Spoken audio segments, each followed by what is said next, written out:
नमस्कार, बहुत बहुत स्वागत है आप सभी का। आज से शुरुआत करें मैं आपके साथ, मैं हूं भावना प्रसाद। दर्शकों, आज बात करेंगे सूर्य ग्रह को लेकर। सूर्य ग्रह सभी ग्रहों का राजा कहलाता है।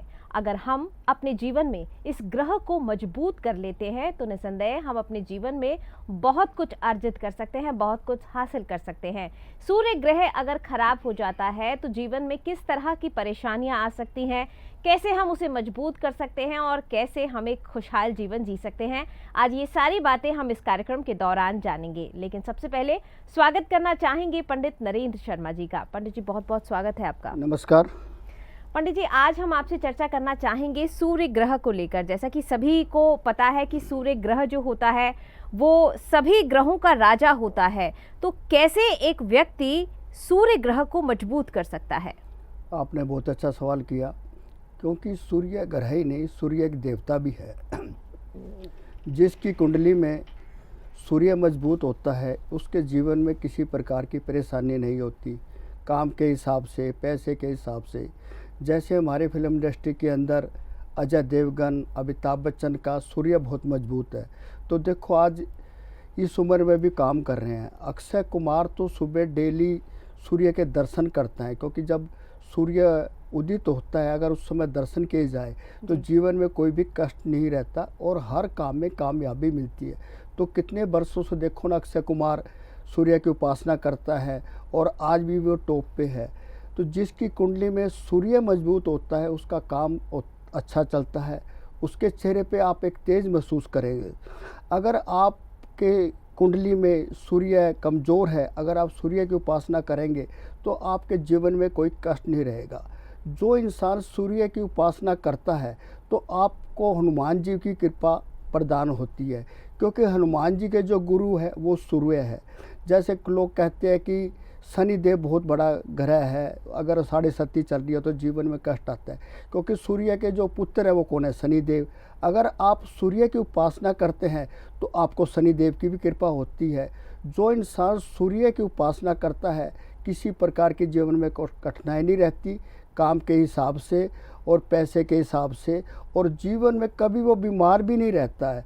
तो मेरा कहने का मतलब यह है कि हर इंसान को सूर्य की उपासना करनी चाहिए। बिल्कुल दर्शकों, हर व्यक्ति को सूर्य की उपासना करनी चाहिए, लेकिन भगवान सूर्य की उपासना किस तरह की जाए कि वो हमारे जीवन के लिए लाभप्रद साबित हो। अगर आप भी ये जानना चाहते हैं तो नंबर आपकी टीवी स्क्रीन पर लगातार फ्लैश हो रहे हैं। आप बात कर सकते हैं, हमसे सलाह ले सकते हैं, पंडित जी से अपनी कुंडली दिखवा सकते हैं। अगर कुंडली नहीं है तो परेशान ना हो, क्योंकि पंडित जी हाथों की रेखाओं के माध्यम से, साथ ही साथ चेहरे की जो आपकी फोटो है उसके माध्यम से आपकी भविष्य के बारे में सटीक जानकारी दे पाते हैं। कोशिश उनकी यही रहती है कि आपके जीवन में जो परेशानी आ गई है, जो दुख तकलीफ आप सह रहे हैं, उनको कम किया जा सके, उसमें लाभ आपको दिया जा सके। लेकिन उसके लिए आपको ये जो नंबर आपके टीवी स्क्रीन पर आ रहे हैं उन पर फोन करना होगा और अधिक जानकारी आप इन नंबर्स पर बात करके प्राप्त कर सकते हैं। पंडित जी, ये तो बात हुई सूर्य ग्रह को लेकर कि हमें सूर्य ग्रह की उपासना करनी चाहिए, लेकिन अब आपसे ये जानना चाहेंगे कि सूर्य की उपासना व्यक्ति किस प्रकार करे, क्या सही समय होता है? क्योंकि व्यक्ति अगर सूर्य की उपासना करता है तो वो जब जागता है उसके नहाने धोने के बाद वो सूर्य को जल अर्पित कर देता है, क्या वो सही समय होता है? वैसे तो सूर्य का जो टाइम है 5:45 होता है, क्योंकि उस समय सूर्य उदय हो रहा होता है। आप देखते होते उसके पीछे लालिमा होती है, उसका बड़ा महत्व होता है। अगर आप सूर्य निकलता हो देखते हैं तो आपके जीवन में कोई कठिनाई होती नहीं है, आपको बहुत तेज़ प्राप्त होता है। सूर्य का वैसे तो टाइम 5:45 है, लेकिन फिर भी अगर आप 8 बजे तक उसकी पूजा करते हैं तो आपको ज़्यादा फल मिलता है। 8 बजे के बाद ज़्यादा धूप निकल जाती है, इतना महत्व नहीं रहता है। हाँ, एक बात ज़रूर है, अगर आप मान लो कहीं हरिद्वार में हैं, नासिक में हैं, बनारस में है, अयोध्या में है और आप स्नान कर रहे हैं, मान लो टाइम चाहे 11 का है, 12 का, तो सूर्य को अर्घ जरूर दे, आपको उसका बहुत बेनिफिट मिलेगा, आपको बहुत पुण्य प्राप्त होगा। आपके जीवन में कैसे भी कष्ट क्यों ना चल रहे हो, तो वो सब ठीक हो जाएंगे। वैसे तो सूर्य को हम सादा जल भी देते हैं, उससे भी आपको बहुत फ़ायदा होता है।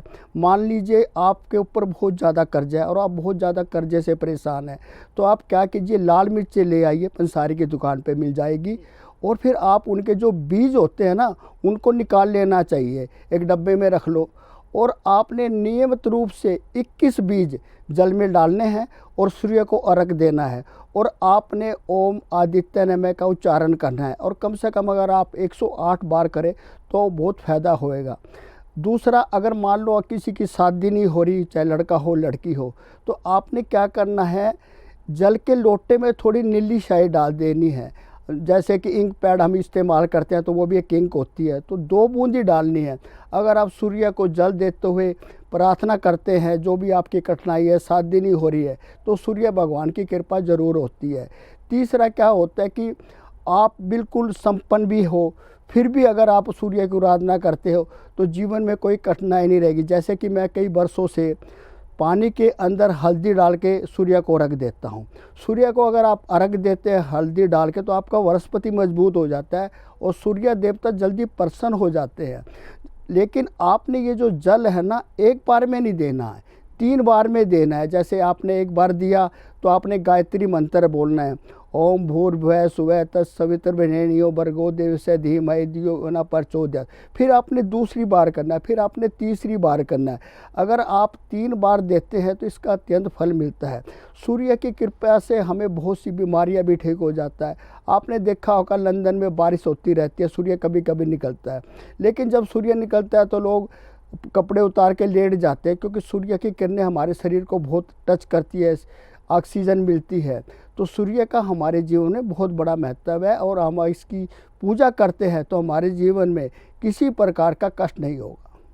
बिल्कुल दर्शकों, आपके जीवन में किसी प्रकार का कोई कष्ट ना रहे, कोई परेशानी ना रहे, यही कोशिश इस कार्यक्रम के माध्यम से की जाती है। आज हम बात कर रहे हैं सूर्य ग्रह को लेकर, कैसे आप भगवान सूर्य की उपासना कर सकते हैं, कैसे आप भगवान सूर्य को जल दे सकते हैं, और कैसे आप गायत्री मंत्र का उच्चारण करके सही समय पर अगर भगवान सूर्य को प्रसन्न करते हैं तो आपके जीवन में आपको लाभ मिलना शुरू हो जाता है। लेकिन फिर भी कोई संशय, कोई डाउट आपके मन में रह जाता है जिसको आप क्लियर करना चाहते हैं, आप जानना चाहते हैं कि क्या सही समय है, कैसे हमें अर्घ देना है भगवान सूर्य को, तो ये सारी बातें आप फ़ोन के माध्यम से भी जान सकते हैं। अगर आप अपनी कुंडली का विश्लेषण कराना चाहते हैं, कुंडली दिखवाना चाहते हैं, कुंडली बनवाना चाहते हैं, ग्रहों की स्थिति आपके जीवन में कैसी रहेगी ये जानना चाहते हैं, तो जो नंबर आपकी स्क्रीन पर आ रहे हैं उन पर आप फ़ोन कर सकते हैं, बात कर सकते हैं। अधिक जानकारी आप पंडित जी के माध्यम से प्राप्त कर सकते हैं। लेकिन कोशिश आपको करनी होगी, प्रयास आपको करना होगा। जब तक आप कोशिश नहीं करेंगे, ट्राई नहीं करेंगे, प्रॉब्लम्स जो हैं लगातार बनी रहती हैं। और पंडित जी कोशिश यही करते हैं कि आपकी जो प्रॉब्लम्स बनी हुई हैं आपके जीवन में, उसमें आपको लाभ दिया जा सके। नंबर आपकी स्क्रीन पर लगातार फ्लैश हो रहे हैं। पंडित जी, सूर्य की उपासना आपने बताया कि 5:45 बजे के आसपास करनी चाहिए। हल्दी डालकर अगर हम सूर्य की उपासना करते हैं तो वो बहुत ज़्यादा लाभ हमें देती है। आपने एक बार ये भी बताया था कि गाय की उपासना अगर हम करते हैं तो व्यक्ति का सूर्य जो होता है खुद ब खुद मजबूत होना शुरू हो जाता है। आपने बहुत अच्छी बात बताई, क्योंकि जो इंसान गाय की सेवा करता है तो उसको सूर्य की पूजा भी लगती है। गाय के अंदर सभी जानते हैं सभी देवी देवताओं का वास होता है। गाय के अंदर एक ग्रंथि, एक नाड़ी होती है जिससे सूर्य की किरणें उसको टच करती है। अगर हम उसकी पीठ पे हाथ फेरते हैं, उसकी जो झालर होती है उस पे हाथ फेरते हैं, तो हमें सूर्य देव भी हमारा मजबूत हो जाता है। मैं आपको अपने घर का उदाहरण देता हूँ। मैं जब 12 साल का था, हमारे घर में 2 गाय थी, तो हम एक गाय का दूध पीते थे और एक गाय के दूध से हम बेचते थे, जिससे हमारा घर का गुजारा होता था। लेकिन हमारे पिताजी जो है गाय की सेवा बहुत करते थे। जैसे हमारा फैमिली मेम्बर हो, सर्दी होती तो उसके ऊपर कंबल उड़ाते थे, गर्मी होती तो उसको पंखा करते थे, और जो दूध निकालते थे वहाँ पर कई बार चिच्चड़ हो जाते थे, जानवर हो जाते थे, तो वो दूध निकालने से पहले उसकी सफाई करते थे। और मैंने देखा कि कभी भी मेरे पिताजी ने जब दूध निकालते हैं तो टांगों में एक रस्सा डालते हैं ताकि हिले ना।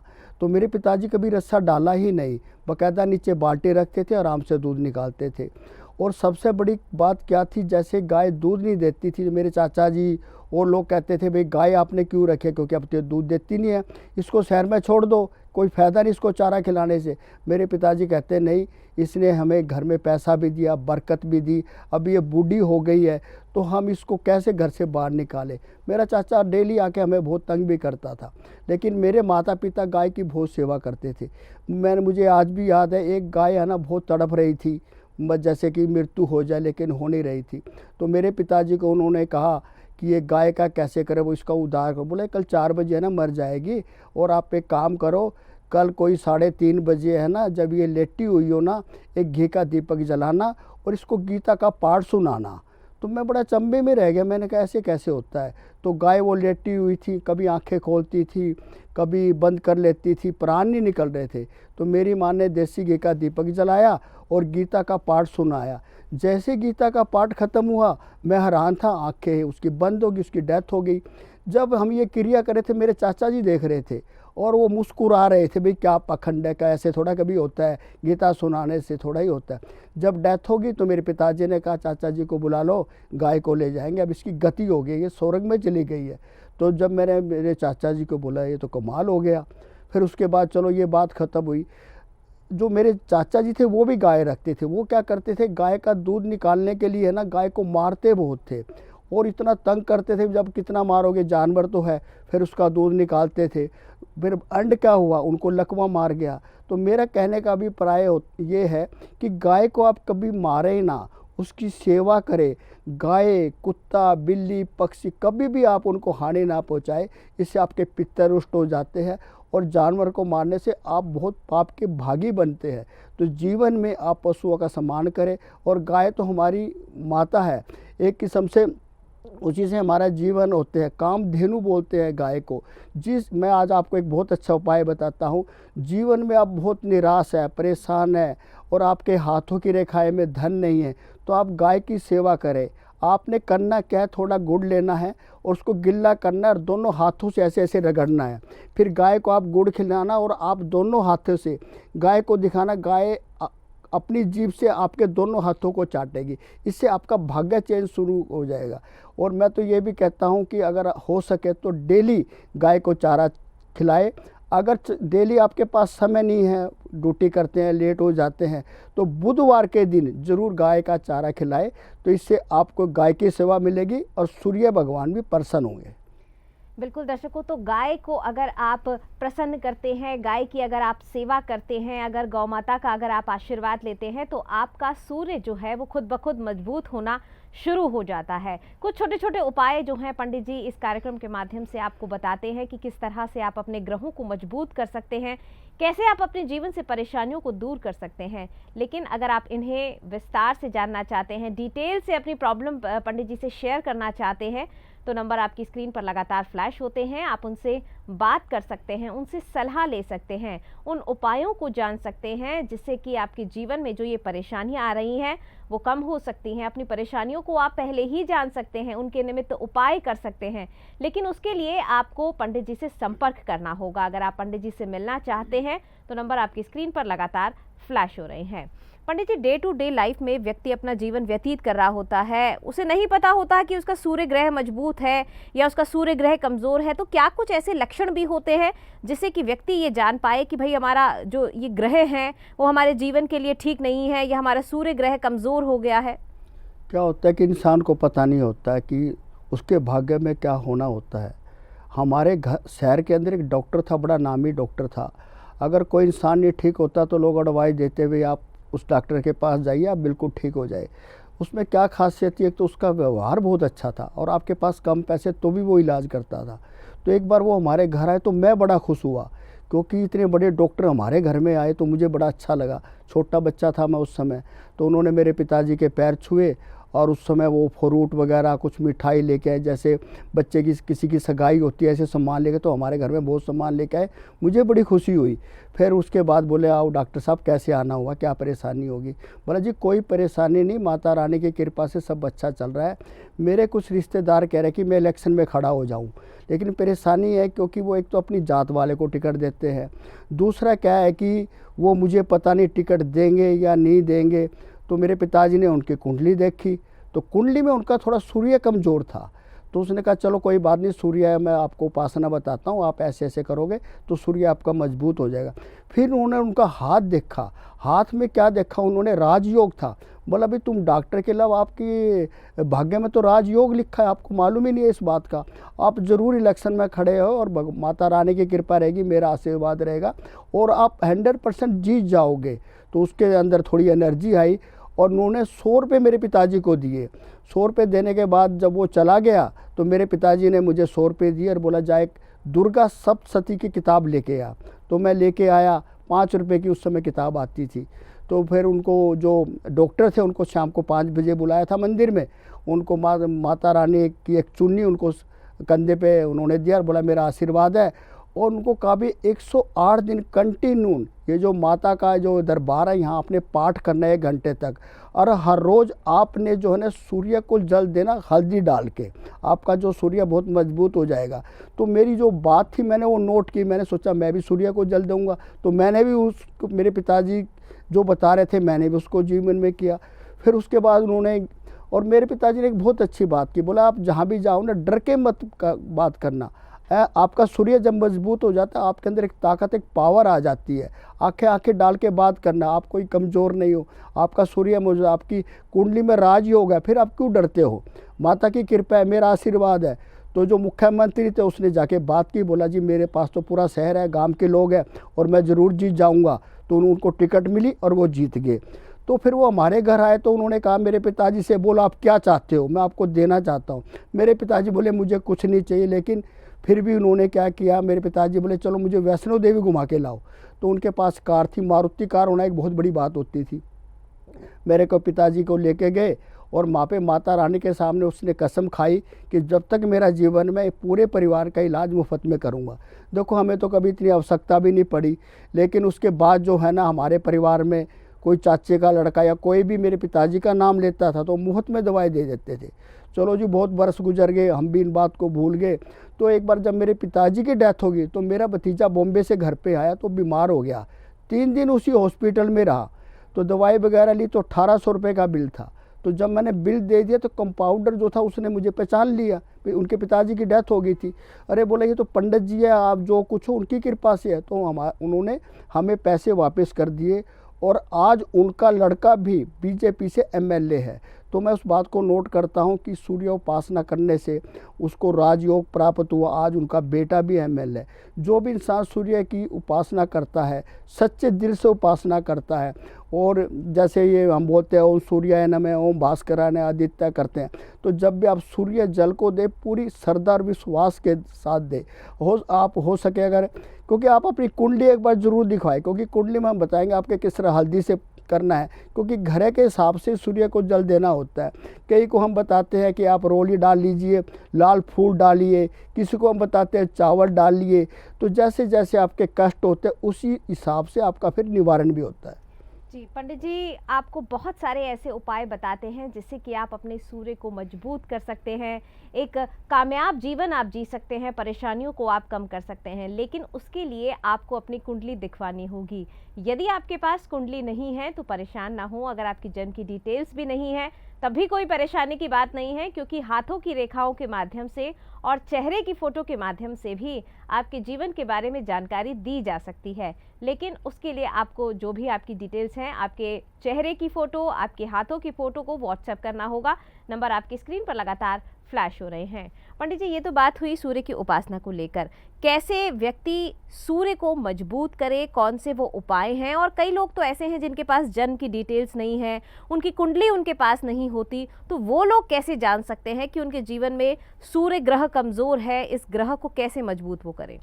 कई बार इंसान की कुंडली नहीं होती है और कई बार कुंडली भी होती है वो ठीक नहीं होती है, टाइम का बड़ा हिसाब किताब होता है। मैं कई बार अपने प्रोग्राम में बता भी चुका हूँ, क्योंकि अगर 1-2 सेकंड में तो कुंडली ही चेंज हो जाती है। कई बार क्या होता है, नाम का बड़ा महत्व होता है। जैसे कि एक लेडीज़ थी तो वो इसका एकादशी का व्रत करती थी, एक बार निर्जला एकादशी तो उसने व्रत किया हुआ था, मानती नहीं थी, कृष्ण भगवान की बहुत बड़ी भगत थी। तो निर्जला का जो उसको लड़की पैदा है तो उसने अपनी लड़की का नाम ही निर्जला रख दिया।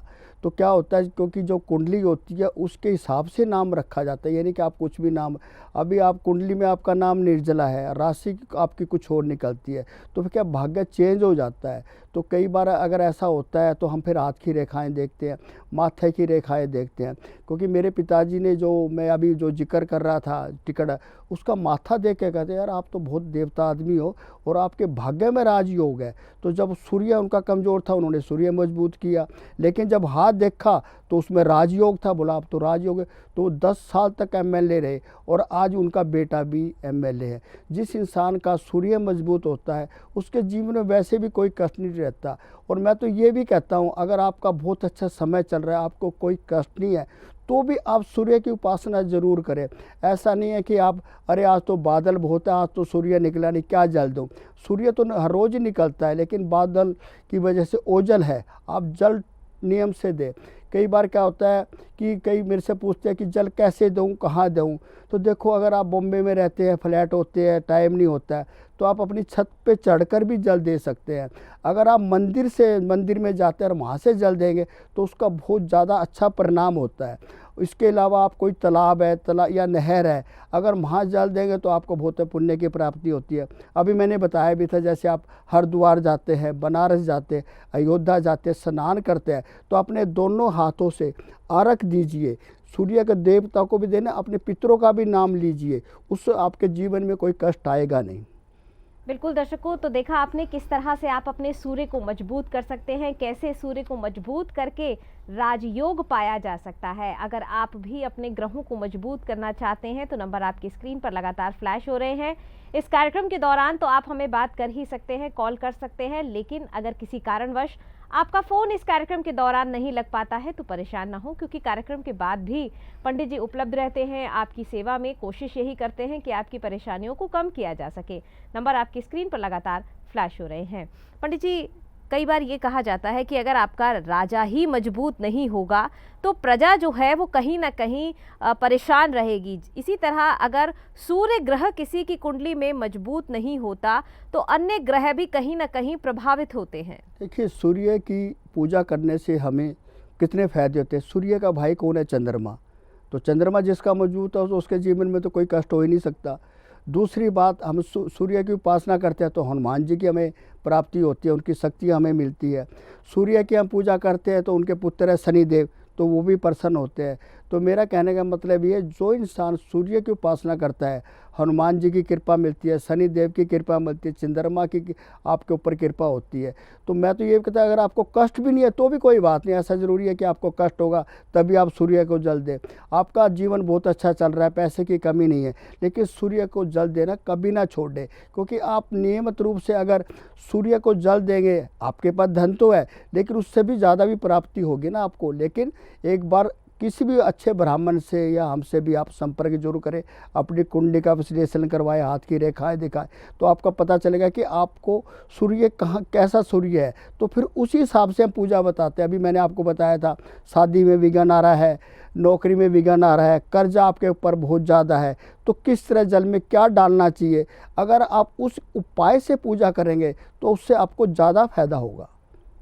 बिल्कुल दर्शकों, आपकी परेशानी के हिसाब से ही आपको उपाय बताए जाते हैं। अगर शादी विवाह में अड़चन आ रही है तो उस हिसाब से किस तरह से आप सूर्य की उपासना करें, जिससे कि आपके विवाह में आने वाली जो बाधाएं हैं, जो परेशानियां हैं, वो कम हो सके। साथ ही साथ अगर नौकरी में बाधा आ रही है, व्यापार में बाधा आ रही है, तो उन सभी चीज़ों को लेकर बहुत सारे उपाय हैं जिन्हें अगर आप करते हैं तो आपकी जो परेशानियां हैं वो कम हो सकती हैं। लेकिन उसके लिए आपको संस्थान से जुड़ना होगा, पंडित जी से बात करनी होगी, अपनी कुंडली उन्हें दिखानी होगी, अपनी हाथों की रेखाएं उन्हें दिखानी होगी और उसी के माध्यम से पंडित जी आपको उपाय बताएंगे। अगर आप वो उपाय खुद कर सकते हैं या अपने आसपास किसी वैदिक ब्राह्मण से करा सकते हैं तो ये बहुत अच्छी बात है, आप खुद कराएं। अगर आप नहीं करा पाते हैं, समय का अभाव है या ऐसी अन्य कोई भी परेशानी है जिसकी वजह से आप वो उपाय नहीं कर सकते हैं, तो आप पंडित जी से बात करके उनके वैदिक ब्राह्मणों द्वारा उन उपायों को करा सकते हैं। नंबर आपकी स्क्रीन पर लगातार फ्लैश हो रहे हैं, बात करके आप सलाह ले सकते हैं। पंडित जी, क्या सूर्य ग्रह किसी व्यक्ति के जीवन में जन्मजात कमजोर हो सकता है? हाँ, बिल्कुल हो सकता है, क्योंकि इंसान का जब जन्म होता है तभी उसके ग्रह बनते हैं। लेकिन अगर कमज़ोर है तो उसको मजबूत भी तो किया जा सकता है। मेरे एक रिश्तेदार के घर में किराएदार रहता था, तो वो जो लड़का था उसके फादर मजदूरी करते, जैसे घर बनाते हैं, तो वहाँ पे मिस्त्री था वो, और उसकी माँ खेतों में काम करती थी। मुझे आज भी याद है, उसकी मम्मी को 2.5 रुपये मिलते थे, 2 रुपये 50 पैसे, और उनके फादर को 5 रुपये मिलते थे। लेकिन उनका लड़का मेरे साथ पढ़ता था। बेचारे के पास जूते भी नहीं होते थे, कपड़े भी नहीं होते थे। कई बार वो साइकिल मेरे से मांग लेता था। तो एक बार उन्होंने कुंडली मेरे पिताजी को दिखाई, तो उसने कहा ये जो आपका लड़का ना IPS ऑफिसर बनेगा। जबकि हम उससे बहुत ज़्यादा रिश्ते, क्योंकि हमारे घर में तो किराएदार थे। उसका सूर्य बहुत मजबूत था, तो बोला इसको आप पढ़ाई करो, कैसे भी हो, कैसे भी मेहनत करे। तो वो लड़का भी देखो इंटेलिजेंट था पढ़ाई में। आप मानोगे IPS ऑफिसर बना, और उसकी सगाई राजपाल की लड़की से, हरियाणा के राज्यपाल थे उनकी लड़की से हुई। एक बार जब मेरे कोई प्रॉब्लम, मैंने उसको फ़ोन किया, अरे बोला मैं तो अपने ससुर का नाम लूँ तो भी काम हो जाएगा। तो मैं कई बार हैरान होता हूँ। हमने पिताजी से ही पूछा, भैया IPS ऑफिसर क्यों बना, हम भी तो पढ़ाई में थे। बोला बेटे इसका सूर्य बहुत मजबूत था, सबसे बड़ी। और दूसरी बात, जो उपाय थे उनके माँ बाप को मैंने बताए, तो उन्होंने किए, तभी उसका फल मिला ना। बिल्कुल दर्शकों, जो उपाय आपको बताए जाते हैं जब आप उन्हें करते हैं तभी आपको उसका फल मिलता है, और उसी के माध्यम से आप अपने ग्रहों की स्थिति को मजबूत कर सकते हैं। नंबर आपकी स्क्रीन पर है, अपनी कुंडली दिखवा सकते हैं, अपनी हाथों की रेखाओं के माध्यम से अपने भविष्य के बारे में जानकारी प्राप्त कर सकते हैं। फिलहाल आप सभी से इजाजत लेना चाहेंगे, लेकिन जाने से पहले धन्यवाद देंगे हम पंडित जी का। पंडित जी, कार्यक्रम में जुड़ने के लिए शुक्रिया। नमस्कार। नमस्कार।